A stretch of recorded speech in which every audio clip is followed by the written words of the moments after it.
ಸರ್ಕಾರಿ ಕೈಗಾರಿಕೆಗಳು ಖಾಸಗಿ ಕೈಗಳಿಗೆ ಹೋಗಿದರೆ ದೇಶದ ಆರ್ಥಿಕತೆಗೆ ಏನು ಆಗುತ್ತದೆ? ಖಾಸಗೀಕರಣ. ಪೀಠಿಕೆ. ಸರ್ಕಾರದ ಒಡೆತನದಲ್ಲಿರುವ ಕೈಗಾರಿಕೆಗಳು ಅಥವಾ ಕಂಪನಿಗಳನ್ನು ಖಾಸಗಿ ಸಂಸ್ಥೆಗಳಿಗೆ ವರ್ಗಾಯಿಸುವ ಪ್ರಕ್ರಿಯೆಯನ್ನು ಖಾಸಗೀಕರಣ ಎಂದು ಕರೆಯಲಾಗುತ್ತದೆ. ಅಂದರೆ ಸರ್ಕಾರಿ ಸ್ವಾಮ್ಯದಲ್ಲಿದ್ದ ಉದ್ಯಮಗಳನ್ನು ಖಾಸಗಿ ನಿಯಂತ್ರಣಕ್ಕೆ ನೀಡುವುದು ಇದರ ಮೂಲ ಅರ್ಥವಾಗಿದೆ. 1980ರ ದಶಕದಲ್ಲಿ ಬ್ರಿಟನ್ ಮತ್ತು ಅಮೆರಿಕಾದಲ್ಲಿ ಈ ನೀತಿ ಆರಂಭವಾಗಿ ನಂತರ ಅನೇಕ ರಾಷ್ಟ್ರಗಳಿಗೆ ವಿಸ್ತರಿಸಿತು. ಭಾರತವು 1991ರ ಆರ್ಥಿಕ ಸುಧಾರಣೆಗಳ ನಂತರ ಉದಾರೀಕರಣದ ಭಾಗವಾಗಿ ಖಾಸಗೀಕರಣವನ್ನು ಅನುಸರಿಸಿತು. ಸರ್ಕಾರಿ ಸಂಸ್ಥೆಗಳನ್ನ ಖಾಸಗಿ ಕ್ಷೇತ್ರಕ್ಕೆ ವರ್ಗಾಯಿಸುವ ಪ್ರಕ್ರಿಯೆಯನ್ನ ಖಾಸಗೀಕರಣ ಎಂದು ಕರೆಯುತ್ತಾರೆ. ಖಾಸಗೀಕರಣದ ಪ್ರಾಮುಖ್ಯತೆ. ಹೊಸ ಉದ್ಯಮಿಗಳಿಗೆ ಪ್ರೋತ್ಸಾಹ. ಖಾಸಗೀಕರಣದಿಂದ ಖಾಸಗಿ ಕ್ಷೇತ್ರಕ್ಕೆ ಹೆಚ್ಚಿನ ಅವಕಾಶಗಳು ಲಭ್ಯವಾಗುತ್ತವೆ. ಹೊಸ ಉದ್ಯಮಿಗಳು ಹೂಡಿಕೆ ಮಾಡಲು ಪ್ರೇರೇಪಿತರಾಗುತ್ತಾರೆ. ಉದ್ಯಮಶೀಲತೆ ಮತ್ತು ಹೊಸ ಆರ್ಥಿಕ ಚಟುವಟಿಕೆಗಳು ಬೆಳೆಯುತ್ತವೆ. ಇದು ದೇಶದ ಆರ್ಥಿಕ ವೃದ್ಧಿಗೆ ಸಹಕಾರಿಯಾಗುತ್ತದೆ. ಖಾಸಗೀಕರಣದಿಂದ ಹೊಸ ಉದ್ಯಮಿಗಳಿಗೆ ಹೂಡಿಕೆ ಮಾಡಲು ಹೆಚ್ಚಿನ ಸಿಗುತ್ತವೆ. ಕಾರ್ಯದಕ್ಷತೆ. ಖಾಸಗಿ ಸಂಸ್ಥೆಗಳು ಲಾಭೋದ್ದೇಶದಿಂದ ಪರಿಣಾಮಕಾರಿಯಾಗಿ ಕಾರ್ಯನಿರ್ವಹಿಸುತ್ತವೆ. ವೆಚ್ಚ ನಿಯಂತ್ರಣ ಮತ್ತು ಉತ್ತಮ ನಿರ್ವಹಣೆ ಸಾಧ್ಯವಾಗುತ್ತದೆ. ಉತ್ಪಾದನಾ ಗುಣಮಟ್ಟ ಹಾಗೂ ಸೇವೆಗಳ ವೇಗ ಹೆಚ್ಚುತ್ತದೆ. ಇದರಿಂದ ಒಟ್ಟಾರೆ ಕಾರ್ಯದಕ್ಷತೆ ಸುಧಾರಿಸುತ್ತದೆ. ಖಾಸಗಿ ಸಂಸ್ಥೆಗಳು ಗುಣಮಟ್ಟದ ಸರಕು ಮತ್ತು ಸೇವೆಯನ್ನು ನೀಡುತ್ತವೆ. ಸಾಮರ್ಥ್ಯ ವೃದ್ಧಿ. ಆಧುನಿಕ ತಂತ್ರಜ್ಞಾನ ಮತ್ತು ನಿರ್ವಹಣಾ ವಿಧಾನಗಳನ್ನು ಅಳವಡಿಸಿಕೊಳ್ಳಲಾಗುತ್ತದೆ. ಉತ್ಪಾದನಾ ಸಾಮರ್ಥ್ಯ ಹೆಚ್ಚುತ್ತದೆ ಮತ್ತು ಸಂಪನ್ಮೂಲ ಬಳಕೆ ಸುಧಾರಿಸುತ್ತದೆ. ಕೈಗಾರಿಕೆಗಳ ಸ್ಪರ್ಧಾತ್ಮಕತೆ ಹೆಚ್ಚಾಗುತ್ತದೆ. ದೀರ್ಘಕಾಲಿಕ ಆರ್ಥಿಕ ಬೆಳವಣಿಗೆಗೆ ಇದು ನೆರವಾಗುತ್ತದೆ. ಆಧುನಿಕ ತಂತ್ರಜ್ಞಾನದಿಂದ ಕೈಗಾರಿಕೆಗಳ ಉತ್ಪಾದನಾ ಸಾಮರ್ಥ್ಯ ಹೆಚ್ಚುತ್ತದೆ. ವಿನೂತನ ಯೋಜನೆಗಳು. ಖಾಸಗಿ ಕ್ಷೇತ್ರದಲ್ಲಿ ಸಂಶೋಧನೆ ಮತ್ತು ಅಭಿವೃದ್ಧಿಗೆ ಹೆಚ್ಚಿನ ಒತ್ತು ನೀಡಲಾಗುತ್ತದೆ. ಹೊಸ ಉತ್ಪನ್ನಗಳು ಮತ್ತು ಸೇವೆಗಳು ಮಾರುಕಟ್ಟೆಗೆ ಬರುತ್ತವೆ. ತಂತ್ರಜ್ಞಾನ ನವೀಕರಣ ವೇಗವಾಗಿ ನಡೆಯುತ್ತದೆ. ಇದು ಆರ್ಥಿಕ ಪ್ರಗತಿಗೆ ಉತ್ತೇಜನ ನೀಡುತ್ತದೆ.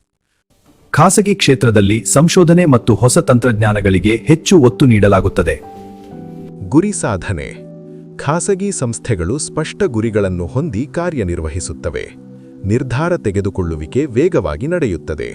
ಯೋಜನೆಗಳ ಅನುಷ್ಠಾನ ಪರಿಣಾಮಕಾರಿಯಾಗುತ್ತದೆ. ಫಲಿತಾಂಶ ಕೇಂದ್ರಿತ ಆಡಳಿತ ಸಾಧ್ಯವಾಗುತ್ತದೆ. ನೋಡಿ, ನಮ್ಮ ಗುರಿಗಳು ಸ್ಪಷ್ಟವಾಗಿವೆ ಮತ್ತು ಹೌದು, ತಂಡ ಚೆನ್ನಾಗಿ ಚಾನಂತಕ್ಕೆ ಹೋಯಿರುತ್ತಿದೆ. ಸರಿಯಾದದ್ದ. ಬಂಡವಾಳ ಸಂಗ್ರಹ. ಖಾಸಗಿ ಹೂಡಿಕೆಗಳಿಂದ ಕೈಗಾರಿಕೆಗಳಿಗೆ ಅಗತ್ಯ ಬಂಡವಾಳ ದೊರಕುತ್ತದೆ. ಸರ್ಕಾರದ ಹಣಕಾಸಿನ ಭಾರ ಕಡಿಮೆಯಾಗುತ್ತದೆ. ಮೂಲಸೌಕರ್ಯ ಅಭಿವೃದ್ಧಿಗೆ ಅವಕಾಶ ಸಿಗುತ್ತದೆ.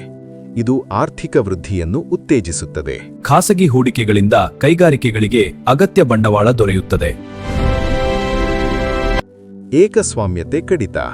ಸರ್ಕಾರಿ ಏಕಸ್ವಾಮ್ಯತೆ ಕಡಿಮೆಯಾಗುತ್ತದೆ ಮತ್ತು ಸ್ಪರ್ಧಾತ್ಮಕ ಮಾರುಕಟ್ಟೆ ನಿರ್ಮಾಣವಾಗುತ್ತದೆ. ಗ್ರಾಹಕರಿಗೆ ಹೆಚ್ಚಿನ ಆಯ್ಕೆಗಳು ಲಭ್ಯವಾಗುತ್ತವೆ. ಬೆಲೆ ಮತ್ತು ಗುಣಮಟ್ಟದಲ್ಲಿ ಸುಧಾರಣೆ ಕಂಡುಬರುತ್ತದೆ. ಮಾರುಕಟ್ಟೆ ವ್ಯವಸ್ಥೆ ಬಲಪಡುತ್ತದೆ. ಖಾಸಗೀಕರಣದಿಂದ ಏಕಸ್ವಾಮ್ಯತೆ ಕಡಿಮೆಯಾಗಿ ಮಾರುಕಟ್ಟೆಯಲ್ಲಿ ಸ್ಪರ್ಧೆ ಹೆಚ್ಚುತ್ತದೆ. ಖಾಸಗೀಕರಣದ ರಾಜಕೀಯ ಪರಿಣಾಮಗಳು.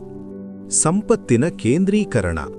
ಖಾಸಗಿ ಸಂಸ್ಥೆಗಳ ಕೈಯಲ್ಲಿ ಹೆಚ್ಚಿನ ಸಂಪತ್ತು ಕೇಂದ್ರೀಕೃತವಾಗುವ ಸಾಧ್ಯತೆಯಾಗಬಹುದು. ಇದು ಆರ್ಥಿಕ ಅಸಮಾನತೆಯನ್ನು ಹೆಚ್ಚಿಸಬಹುದು. ಬಡ ಮತ್ತು ಶ್ರೀಮಂತರ ನಡುವಿನ ಅಂತರ ವಿಸ್ತಾರಗೊಳ್ಳುತ್ತದೆ. ಸಾಮಾಜಿಕ ಅಸಮತೋಲನ ಉಂಟಾಗಬಹುದು. ಖಾಸಗೀಕರಣದಿಂದ ಕೆಲ ಖಾಸಗಿ ಸಂಸ್ಥೆಗಳ ಕೈಯಲ್ಲಿ ಸಂಪತ್ತು ಕೇಂದ್ರೀಕೃತವಾಗುವ ಸಾಧ್ಯತೆ ಇದೆ. ಅಧಿಕ ಲಾಭೋದ್ದೇಶ. ಖಾಸಗಿ ಸಂಸ್ಥೆಗಳು ಲಾಭವನ್ನು ಮುಖ್ಯ ಗುರಿಯನ್ನಾಗಿ ಪರಿಗಣಿಸುತ್ತವೆ. ಸಾರ್ವಜನಿಕ ಹಿತಾಸಕ್ತಿ ಕಡೆಗಣನೆಯಾಗಬಹುದು. ಅಗತ್ಯ ಸೇವೆಗಳ ಬೆಲೆ ಏರಬಹುದು. ಸಾಮಾನ್ಯ ಜನರಿಗೆ ಆರ್ಥಿಕ ಭಾರ ಹೆಚ್ಚಾಗಬಹುದು. ಖಾಸಗಿ ಸಂಸ್ಥೆಗಳು ಲಾಭವನ್ನು ಮುಖ್ಯ ಗುರಿಯನ್ನಾಗಿ ಪರಿಗಣಿಸುವುದರಿಂದ ಸಾರ್ವಜನಿಕಹಿತಾಸಕ್ತಿ. ಸ್ಥಳೀಯ ಕೈಗಾರಿಕೆಗಳ ಮುಚ್ಚುವಿಕೆ. ದೊಡ್ಡ ಖಾಸಗಿ ಕಂಪನಿಗಳ ಸ್ಪರ್ಧೆಯಿಂದ ಸಣ್ಣ ಕೈಗಾರಿಕೆಗಳು ಮುಚ್ಚಬಹುದು. ಸ್ಥಳೀಯ ಉದ್ಯೋಗಾವಕಾಶಗಳು ಕಡಿಮೆಯಾಗಬಹುದು. ಪ್ರಾದೇಶಿಕ ಆರ್ಥಿಕತೆ ದುರ್ಬಲವಾಗಬಹುದು. ಸಾಮಾಜಿಕ ಸಮಸ್ಯೆಗಳು ಹೆಚ್ಚಾಗಬಹುದು. ದೊಡ್ಡ ಕಂಪನಿಗಳ ಸ್ಪರ್ಧೆಯಿಂದ ಮುಚ್ಚುವ ಸಾಧ್ಯತೆ. ರಾಷ್ಟ್ರೀಯ ಹಿತಾಸಕ್ತಿಗೆ ಧಕ್ಕೆ. ಪ್ರಮುಖ ಕ್ಷೇತ್ರಗಳು ಖಾಸಗಿ ನಿಯಂತ್ರಣಕ್ಕೆ ಹೋಗುವ ಸಾಧ್ಯತೆಯಾಗಬಹುದು. ಸರ್ಕಾರದ ನಿಯಂತ್ರಣ ಕಡಿಮೆಯಾಗಬಹುದು. ತಂತ್ರಾತ್ಮಕ ನಿರ್ಧಾರಗಳಲ್ಲಿ ಹೊರಗಿನ ಪ್ರಭಾವ ಹೆಚ್ಚಾಗಬಹುದು. ಇದು ರಾಷ್ಟ್ರೀಯ ಭದ್ರತೆಗೆ ಸವಾಲಾಗಬಹುದು. ಪ್ರಮುಖ ಕ್ಷೇತ್ರಗಳು ಖಾಸಗಿ ನಿಯಂತ್ರಣಕ್ಕೆ ಹೋಗಿದರೆ ರಾಷ್ಟ್ರೀಯ ಹಿತಾಸಕ್ತಿಗೆ ಧಕ್ಕೆ ಆಗಬಹುದು. ಸೇವಾ ಮನೋಭಾವ ಕಡಿಮೆ. ಖಾಸಗಿ ಕ್ಷೇತ್ರದಲ್ಲಿ ಲಾಭಕ್ಕೆ ಹೆಚ್ಚು ಪ್ರಾಮುಖ್ಯತೆ ನೀಡಲಾಗುತ್ತದೆ. ಸಾರ್ವಜನಿಕ ಸೇವೆಯ ಮನೋಭಾವ ಕುಗ್ಗಬಹುದು. ದುರ್ಬಲ ವರ್ಗಗಳ ಅಗತ್ಯಗಳು ಕಡೆಗಣನೆಯಾಗಬಹುದು. ಸಾಮಾಜಿಕ ಜವಾಬ್ದಾರಿ ಕಡಿಮೆಯಾಗಬಹುದು. ಉದ್ಯೋಗ ಭದ್ರತೆ ಕೊರತೆ. ಖಾಸಗಿ ಸಂಸ್ಥೆಗಳಲ್ಲಿ ಸ್ಥಿರ ಉದ್ಯೋಗ ಭದ್ರತೆ ಕಡಿಮೆ ಇರಬಹುದು. ಉದ್ಯೋಗ ಕಡಿತ ಮತ್ತು ಒಪ್ಪಂದ ಆಧಾರಿತ ಕೆಲಸಗಳು ಹೆಚ್ಚಾಗಬಹುದು. ಕಾರ್ಮಿಕರ ಹಕ್ಕುಗಳಿಗೆ ಧಕ್ಕೆಯಾಗಬಹುದು. ನಿರುದ್ಯೋಗ ಸಮಸ್ಯೆ ಉಂಟಾಗಬಹುದು. ಖಾಸಗಿ ಕ್ಷೇತ್ರದಲ್ಲಿ ಉದ್ಯೋಗ ಭದ್ರತೆ ಕಡಿಮೆಯಾಗುವ ಸಾಧ್ಯತೆ ಇದೆ.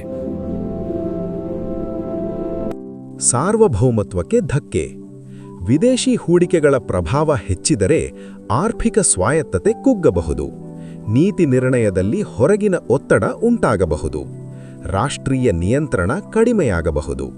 ಇದು ದೇಶದ ಸಾರ್ವಭೌಮತ್ವಕ್ಕೆ ಸವಾಲಾಗಬಹುದು. ವಿದೇಶಿ ಹೂಡಿಕೆಗಳ ಪ್ರಭಾವ ಹೆಚ್ಚಿದರೆ ದೇಶದ ಆರ್ಥಿಕ ಸ್ವಾಯತ್ತತೆಗೆ ಸವಾಲಾಗಬಹುದು. ಉಪಸಂಹಾರ. ಖಾಸಗೀಕರಣವು ಕಾರ್ಯದಕ್ಷತೆ, ಹೂಡಿಕೆ ಮತ್ತು ಆರ್ಥಿಕ ಬೆಳವಣಿಗೆಗೆ ಉತ್ತೇಜನ ನೀಡುವ ಪ್ರಮುಖ ಆರ್ಥಿಕ ನೀತಿಯಾಗಿದ್ದು, ಸ್ಪರ್ಧಾತ್ಮಕ ಮಾರುಕಟ್ಟೆ ನಿರ್ಮಾಣಕ್ಕೆ ಸಹಕಾರಿಯಾಗಿದೆ. ಆದರೆ ಸಂಪತ್ತಿನ ಕೇಂದ್ರೀಕರಣ, ಉದ್ಯೋಗ ಅಸ್ಥಿರತೆ ಮತ್ತು ರಾಷ್ಟ್ರೀಯ ಹಿತಾಸಕ್ತಿಗೆ ಸಂಭವನೀಯ ಧಕ್ಕೆಯಂತಹ ಸವಾಲುಗಳನ್ನು ಉಂಟುಮಾಡಬಹುದು. ಆದ್ದರಿಂದ ಆರ್ಥಿಕ ದಕ್ಷತೆ ಮತ್ತು ಸಾಮಾಜಿಕ ನ್ಯಾಯದ ನಡುವೆ ಸಮತೋಲನ ಸಾಧಿಸುವುದು ಅತ್ಯಂತ ಅಗತ್ಯವಾಗಿದೆ. ಆರ್ಥಿಕ ಬೆಳವಣಿಗೆ ಮತ್ತು ಸಾಮಾಜಿಕ ನ್ಯಾಯದ ನಡುವೆ ಸಮತೋಲನ ಸಾಧಿಸುವುದು ಅತ್ಯಂತ ಅಗತ್ಯ.